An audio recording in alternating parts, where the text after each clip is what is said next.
Hey guys, Anthony here. It is Tuesday, October 7th, 2025 at about 12:50 p.m. Eastern Time. Made a few videos this morning and I posted a few of them. I have a few more yet to post. They have to do with the first one was the power backup power station that I have, the Pecron E3600 LFP. So with that unit and the generator switch, transfer switch, or inlet box that I had installed to my main panel, off my main panel. With that inlet box and the proper connecting cables, I could now go shut my main breaker off in the event of a power outage, click on the inlet box fuse, which is a 50 amp breaker, click that on after I shut the main off, and then there's a switch in there that prevents you from doing it wrong and backfeeding power into the system. That's what you don't want to do, and that's the piece that was the wrong size, so I'm waiting for that to be installed before I do anything with that. But I have everything in place, and the final cable is coming in tomorrow, I believe, to finish off that setup, and then I'll show it to you hooked up to the power station and then how it would work. And what I would do is I would use it in the event of a power outage. I could still power some key circuits in my house. I could even go a step further and designate with little sticky dots inside the fuse panel which circuits I want to engage in a blackout and a power failure, like my refrigerator or my ice chest. Some lights, maybe certain rooms of lights I can activate as needed. My panel for the kitchen that'll run the coffee maker, my water purification system, my AquaTrue system. Any of my kitchen appliances that I would need, like a toaster or whatever. I could run that off the Pecron unit with no problem. And I could run my TV or a small TV, and anything else. I wouldn't, try to run my whole entire house, because in a blackout or a power failure, you just need key things in place. A fan, to keep air circulating, your refrigeration, my ice maker, if I need ice, and other key appliances. So that system, I was putting off getting the inlet switch, the generator switch. I kept putting it off, putting it off. I finally had it done. The electrician came on Friday, I think it was, and he installed that. It was a $475 investment. Well worth it, I believe. And we're still in hurricane season, remember, until the end of November. But even after hurricane season, you have storms, winter storms. You have outages that happen, things happen. We have the potential for sabotage in this country of the power grid. They have been leading that that that line item. They've been talking about it for years now. And the more they talk about stuff, you have to listen and then prepare yourself. Hey, is there going to be a grid down? Is there going to be an EMP? Is there going to be sabotage? Is there going to be something that goes on that shuts the grid down? An attack or a hacking, whatever it is. You need the ability to be able to stay put if you have to, and then run off of your home backup system. In my case, I have the Pecron unit, and then I could charge the Pecron unit the next day via my gas power generator, and or like I said in the video, my solar panels. I have about almost 2,000 watts of solar panels I could hook up, and I could put into that unit if I had to, and charge it via the sun, or with my generator, I could back charge it in less than 2 hours using the AC outlet. So then I would just need to run my generator to charge my Pecron unit, run my Pecron unit, which stays in the house, can run my house appliances overnight. And then the next day, as I need to recharge it, I just top it off and I repeat the process. So I don't need to store tons of gas for the generator and keep the generator going at night, which makes noise, which attracts people, which therefore, kind of gives away your position. People hear a generator, they're going to gravitate towards you. Hey, could you charge my phone? Can you do this? Can you do that? And you make friends that you never had before. And so that all has to be put in place prior to the event happening. So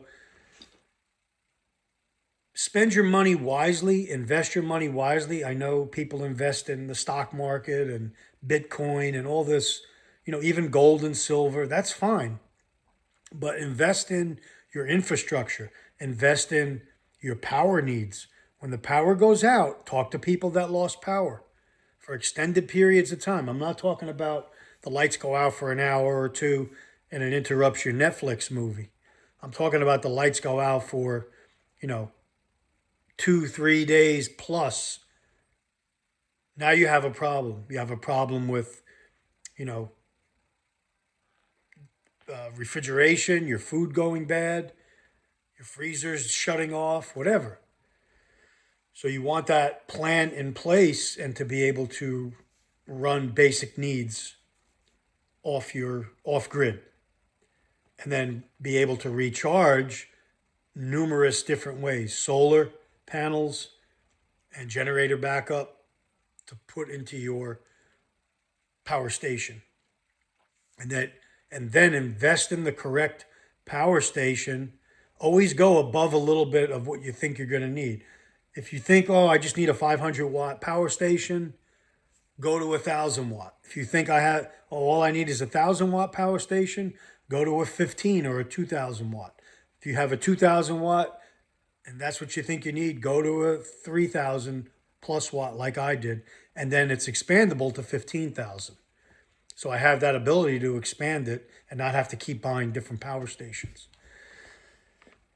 Okay, so that's what this video is about. It's about more of a preparedness mindset that you want to be ready because I have a feeling it's going to be a rough winter as it's been a rough summer with a lot going on. Also, I'm going to talk about in another video, this is a small bag, it's a sling bag, single shoulder sling bag. I think I picked this up a couple years ago in Bass Pro Shop. I have it set up for an emergency communication bag. I'm going to do a bag dump on this hopefully today.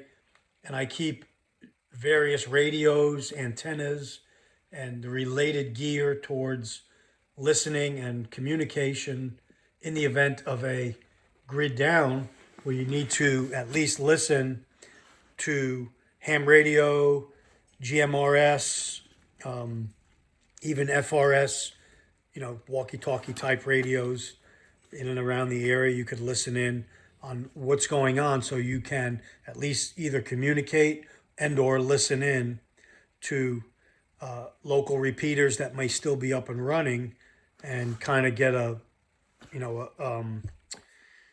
some intel on what's going on. And then I keep a little roll-up antenna in here that I could hook to my portable radio, my handheld, hang the antenna from a windowsill or a tree branch, and then punch out and be able to communicate if I have to get a signal out a further distance. And so that's in here. This is like a grab and go. I could take it. It's got the batteries in here, the chargers. I can recharge everything via my power station that's in the van or my one that's at home in the event of a power failure. And I have comms. Comms are extremely important. You could build whatever you want here. You could put your satellite phone, if you have a satellite phone, your GPS device, have everything in a grab and go type situation. So if something happens and you need to leave, you have an ability to communicate on the road as well.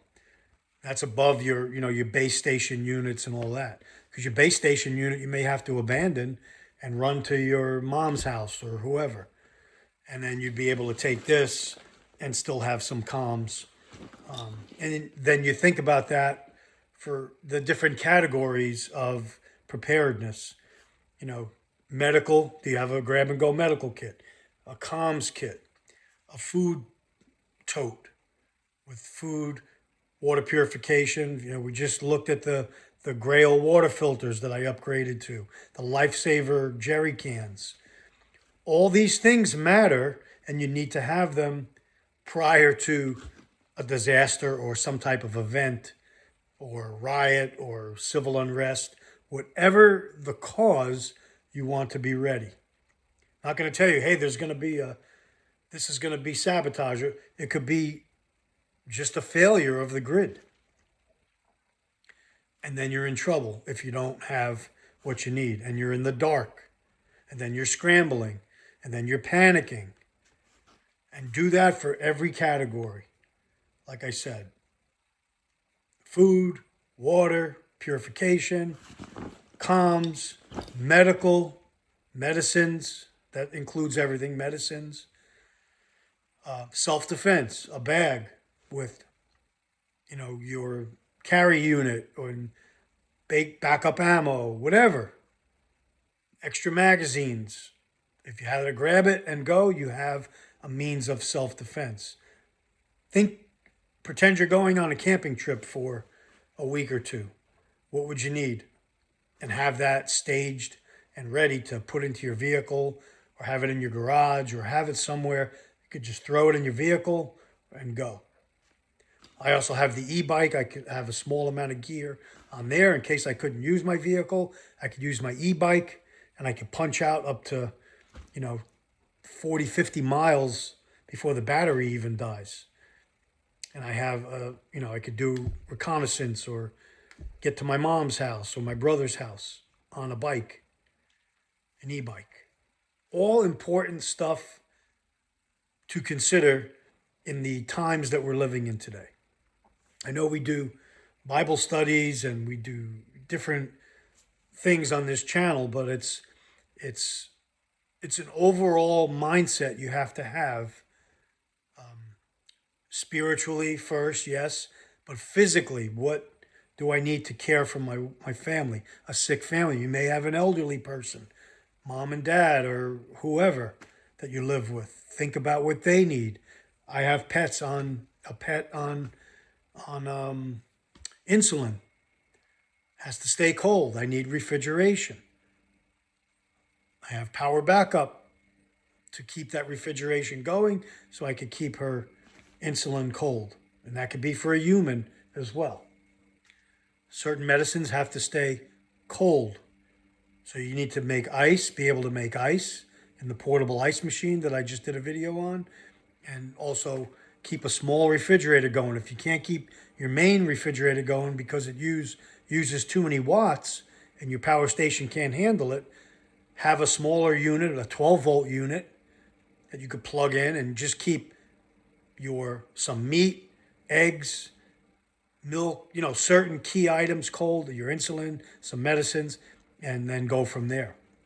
Or even a dorm refrigerator, small dorm refrigerator. Transfer stuff into that, shut your main one down, and use that one to conserve power. So have backups in place. Okay, I hope this video helps. I know a lot of people ask questions and things like that. I just wanted to do an overall video just to get people thinking, feeling, and then acting. Because you could think about, oh, I need this, and then forget about it. You have to act on it. Do it today. Go online and get what you need. Or invest some money into that. Take out from an investment and say, I'm going to use, $2,000 and I'm going to get some radios. I'm going to get a power generator. I'm going to get extra batteries. I'm going to get a med kit. I'm going to get some winter clothes. I'm going to get a small heater, a space heater, a Mr. Buddy heater with some fuel. You could get a lot with a small amount of investment. So there's no excuse today why you should not be ready for some type of grid down situation. And today's was comms, extremely, extremely important. Have it in one place and be ready to take it and go as needed. Anthony signing off. Take care. Stay ready.